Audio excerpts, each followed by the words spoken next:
Pleasure is all mine.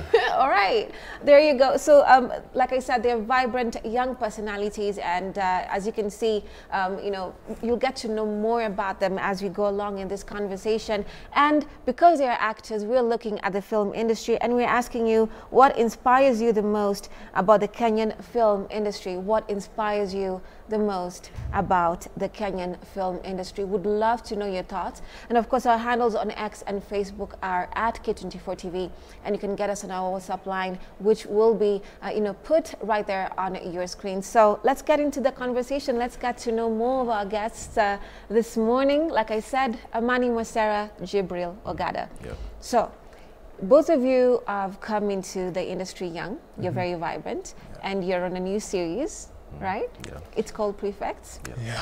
Right. So, and you're portraying characters. I've heard you say on your social that it is not per se you. You know, it's a bit nerdy and all that. You know, it's a very nerdy character. It's not. It's something that's not very close to who I am as a person. But who are you as a person, Amani? I am very. Look, I'm someone who's very, like. I do not take many things seriously sometimes. I have a very Joker-like attitude towards things. But this character is very serious about what he believes, what he pushes for, but he's also very reserved, and I think that's where he and I tie in most of the time, because I'm one of those silent killers. Oh, you're one of those silent killers. We need elaboration. That mentioned, yes, Jibril, tell us about you and your character. Are you also too far off from your character, or, they marry with your personality? Okay, so there are things that I share with my character, but not everything. For example, Solomon is someone who is calm. I'm calm. Solomon is a narcissist. I'm not a narcissist. And you're sure that is not part of your personality? That is not me. That is that's definitely not me. Yeah. I mean, there are people who they might see me and they're like, he's a narcissist. But when you get to interact with me, that's when you'll know, oh, he's not. No, he's a cool guy. Yeah. So yeah, that's who I am. What else does Solomon love? Solomon is a ruthless person. I'm not ruthless. I saw the clip. Yeah. What were you making people do again? People were scrubbing trees. Yes. I mean, people are doing all sorts of things. Lifting bags of cement. Yeah, he lifted a bag of cement. You made him do that, right? Yeah. Yeah, I made him do that. Solomon did, actually. Solomon, yeah. Solomon made him do that. Not you. Not me. Right. So yeah, I would never do that. I mean, there are certain things that Solomon does, and I'm like, bro, calm down. I see. That's the thing. And I was once here with a particular actor. I think she's your colleague on the set. That's Vanessa. Yeah. And I said, how do you feel when you play roles that sometimes, as a person, you're like, why would you do this? And it totally conflicts who you are, in real life. But you have to do things. You're like, what is wrong with this personality? What is wrong with this character? There's so many things. Well, I think I can start with you, his character. It's one thing that, as we were reading the scripts on Prefects and understanding our characters, is he's really a lot like some of our leaders. But again, interesting. Yeah, but that's a topic we don't want to discuss. But again, if we're coming back to the school setting, I used to school in Rusinga, and my sister was the head prefect. So they would also have like these rules and regulations that would just seem so like, why are they even there? I see. And it really played into Prefects, and that's what makes the show really relatable. Right. I don't know if you've been, were you a prefect? You look like you were a prefect. No, I was in charge. I wasn't a prefect, but I was in charge of a few things, back in school. I did a whole lot of drama, culture, music stuff, but I did not become a prefect. I think there's a time I wanted to, really, but some of my teachers didn't feel I was ready to, so I didn't get into the prefect role. But some of the prefects I had, we really admired, and then some of them we really just or like, that is the person I never want to become? You know, the way you flip the character, you said sometimes it relates to the leadership and how it flips. So let's take a look at now how that has affected you in real life. People are now identifying your faces. You have, you know, your attraction on your social media. People are now recognizing you, like, oh, you play Solomon, or you play, you know, this particular character. So how does it feel, you know, walking around and having this new persona that you're portraying, but now you're still you in real life? Okay, for me, it's a little bit different because when people get to meet me, they're like, oh, you're not that. You're not a bad guy. You see, when they look at they actually look at Solomon, and the thing with me and Solomon, we have a resting face. So when you see Solomon, when you see Solomon and when you see me, it's like the same people. So when you come and meet me and you don't talk to me, you'll just think that I'm a rude standoffish guy. Yeah, you'll be afraid to even approach me. But once people like start having a conversation with me, they're like, oh, you're not a bad guy, you're a good guy. So that's really nice. That's really nice on my part, especially because that means that I delivered, because Solomon is like a villain. So when people meet you and think that you're a bad person in real life, that means that you did a good job.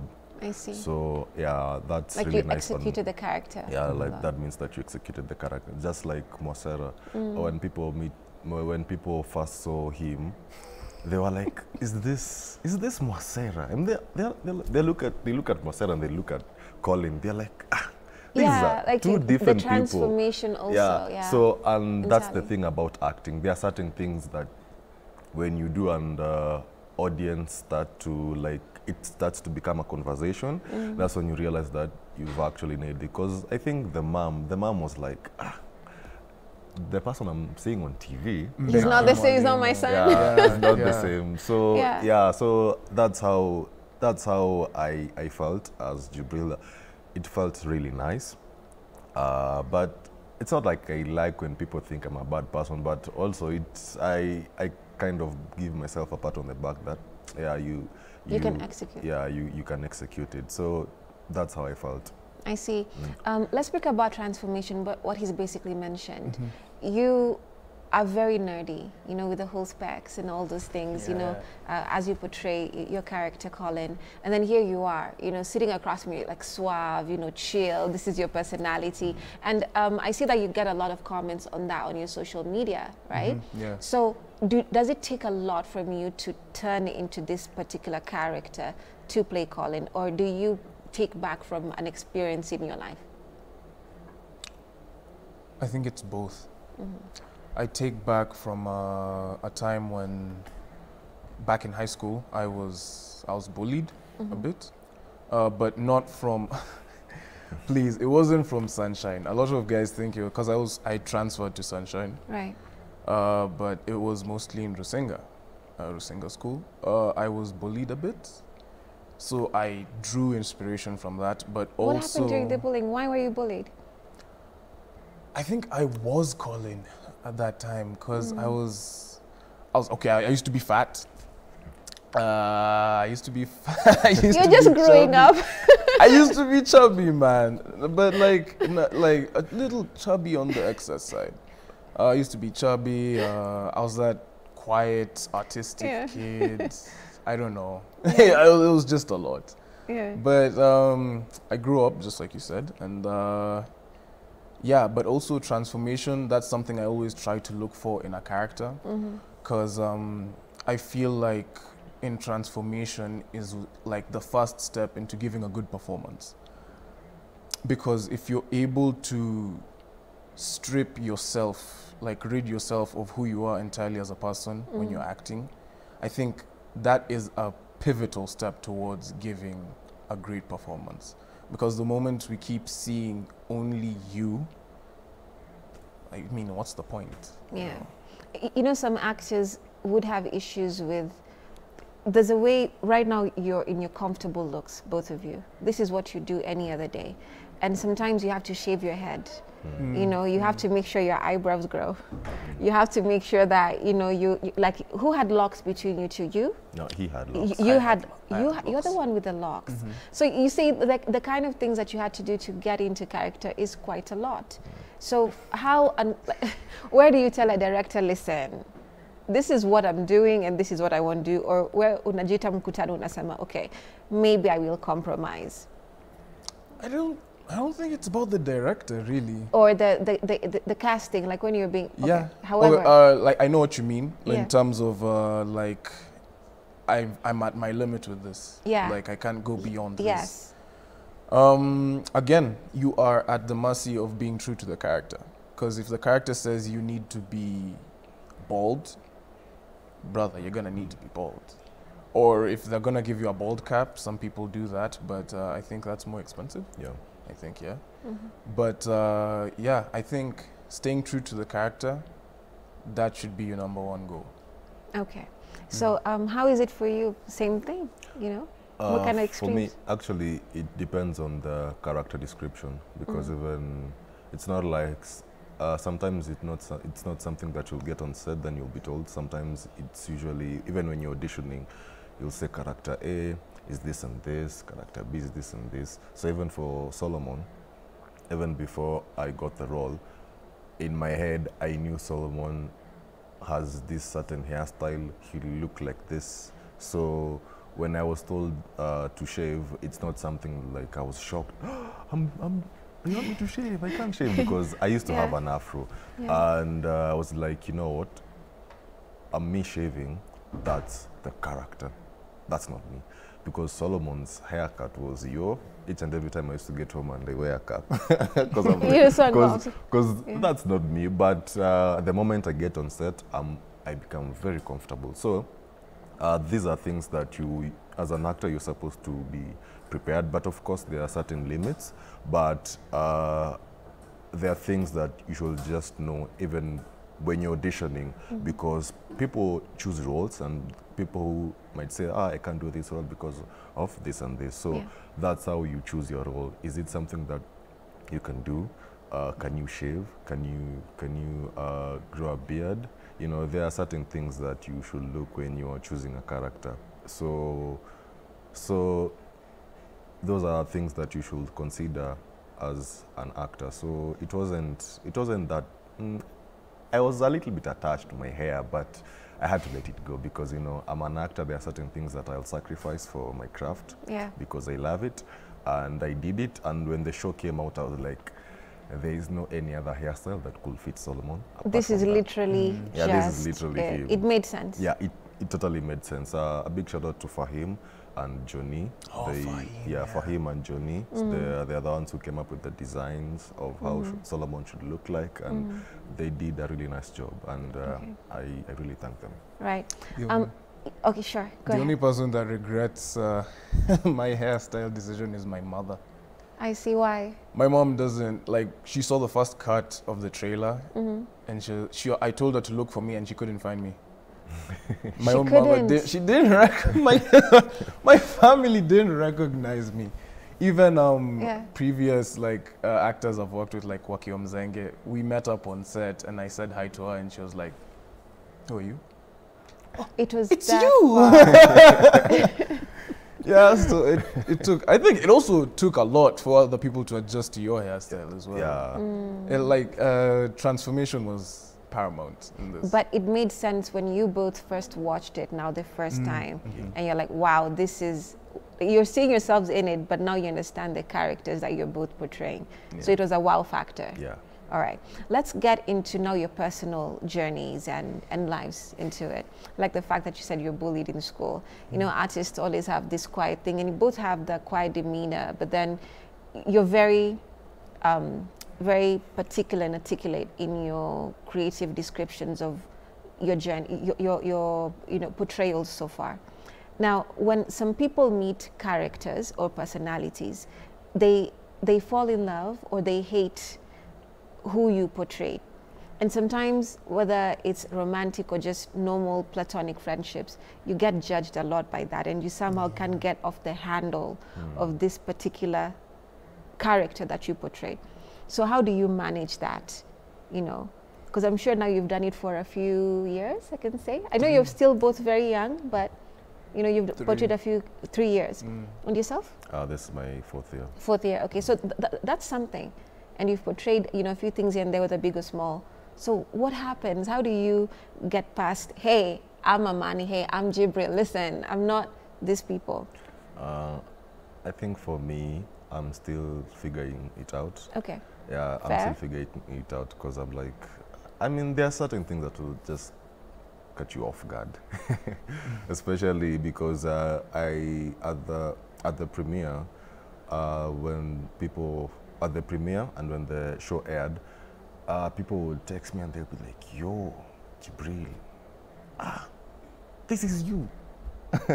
So I'm still trying to figure it out. Like I haven't figured it out. Like I'm like 40% there. Yeah. So yeah. What are you exactly figuring out? I'm figuring out like how to like try and tell someone that this is me and this is the character. Yeah, because when someone watches it and like when someone watches the show, especially, you know, it's in high school and the things that I'm doing to other students, someone faced that. Someone was a head prefect somewhere. They bullied people. They told people to brush trees. They told people to scrub. Yeah. Carry cement. Yeah, carry cement, clip grass, even worse. So when they watch it, they don't look at me as Jibril. They just look at me As a terrorist. yeah, as that person who they, because I have a friend who said that I reminded her of her high school head girl, and I was like, I was touched, but I mean, you understand where I'm going with this. Like, I was actually shocked that it can be applied to both genders, because I thought that it will only be applied to dudes only, but also to females. I didn't know that. It was my first time, and I was like, yo. I think bullying is just like on that scale. It's not like. So for me, I was like, and the good thing is that she was my friend. She knew me, but she still hated me because of that. But you triggered her. Yeah, it's not like it's not personal. It's that I reminded her of her high school head girl, and she was grateful for the show and what I had done, but she was still holding a grudge. Like, yo, why did you make Colin carry a cement? Like each and every people episode, are kneeling, man. There must be something. Even if it doesn't involve me, there must be something. Yo, Jibril did this. Why did you make him carry a cement? Why are you giving people clippers to clip grass? What kind of punishment is that? So I'm still trying to figure it out. I see. Fair. Amani, I wear a mask. No, I wear a mask. I really try to keep my work life and my school life separate, because I'm still in school. I'm studying, and it gets rough because sometimes, like even when I was shooting Prefect, I had to leave an examination hall. Right. To be on set, and it caught, like, one of my friends caught me reading lines, like running out of the school compound. Wow! And they think I'm studying, but no, I'm just reading lines as I'm going to set. You know, I've just finished an exam. So life, I try to keep them separate.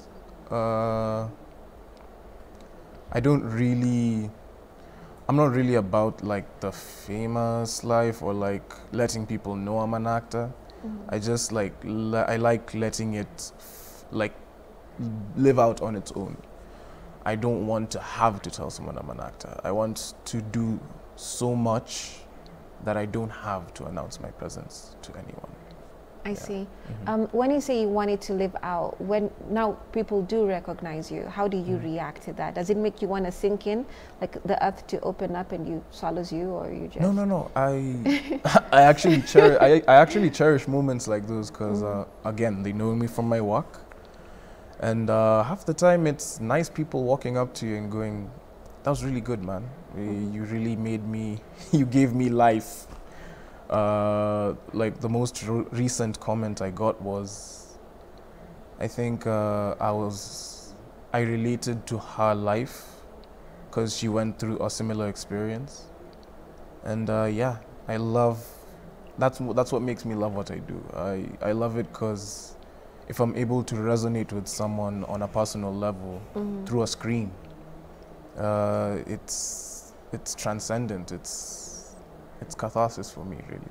Okay, so let's take a look at what you both mentioned here about the association. It's a key thing, and most actors, if you go back to early 2000s or now, it's still the same thing. When you're trying to get yourself out of a role to integrate back into your normal life, either you get into it too deep, or even on a light note, it doesn't matter what you're playing. You've been on set for the whole day, or sometimes you go into the night, into the AM, into the next day, and you're wearing this personality, and you have to come home, and you're living with your parents, your siblings, and you're still Solomon, you're still Colin. You know, so how do you get out of your role? What do you do to, you know, to de-roll? I don't have a specific way to de-roll because Solomon was my first main role. So when I got in too deep, I didn't realize that I had gotten in too deep. Oh, and how did that look like though? I don't know. When you got into deep into the role? Because there was a time someone was greeting me and they knew I was on set, and then they were like, yo, Jibril, relax. You're not on set. Relax. So that caught me by surprise. I was like, huh? What do you mean? So you mean okay, so I had to like now start doing things that Jibril loves and not think about set, not think anything about school. I started doing what Jibril used to love doing. What he loved or still loves doing? Yeah, what he still loves doing. Like I just go back to Jibril because, you know, when you're given a role, you are told this character is this and this. They love doing this, so you start doing what that character loves. You start doing your research. What that character immersed into you get, and without even you realizing it. Even when you're talking, there's a certain tone that you'll use. When you come back home, you're still using that tone without realizing it. It's until someone maybe gives you a comment that's when you'll realize, oh, I'm this peep, so let me go back. So what I used is I started doing what Jibril loves doing, which is editing, watching movies, taking a walk, catching up with my friends who, like, you know, I have friends who are actors and friends who are not actors. So I started chilling with my friends who are not actors. Yeah. Just to, really? I mean, yeah. Like, to do like normal stuff. Yeah. Yeah, so I kind of now got back to Jibril.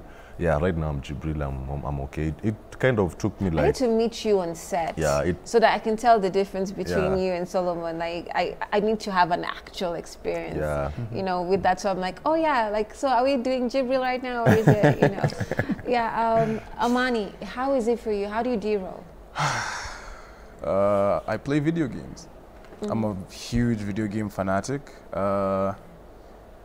Or sometimes I just mostly, like exactly what he does. I just sit with my friends, my family. But I think for me, it was a lot harder to de-roll. Why? Because, for one, I don't use my voice on the show. I turned it into something else. And it kind of stuck with me for a while. It became a tick. So I would go home or just randomly saying hi to a neighbor, and I'd go from talking like this to sounding like this. When you're singing right now, yeah, okay. So it like turned into a muscle for me. So now I can like easily get in and out of it. But when I first discovered it, I would forget how I usually sound. Yeah. But I kind of just let it just go with the flow, because the entirety of me being on set, the time between me being on set and me being at home, there was little to no disparity. So I just let it stick with me. Yeah. That's interesting. I didn't consider the voice change also. That must have been quite, you know. Yeah, it was incredibly hard. It was incredibly hard because, and then that's why like entirely my entire family, all my friends, they keep texting me and they keep calling me and they're like, "This isn't you. Why do you sound like this? Why do you look like this?" Guys, it's for the show, man. So we're taking a short break, but I would want to consider the time when you know, internationally and locally, you get to go back to yourself. You know, between the time you finished filming and the premiere, you know, you have time to grow your hair or, you know, make your cuts. You know, go back into your, if you lost weight, gain weight, or vice versa, and everything. And then now you're on the carpet, you know, and people are taking snaps, and they're like, "Oh my God, you're just totally different." Does it also take you a while to feel like you after the shoot? Keep that in mind. We're taking a short break. We'll be back with more of this conversation. Stay with us.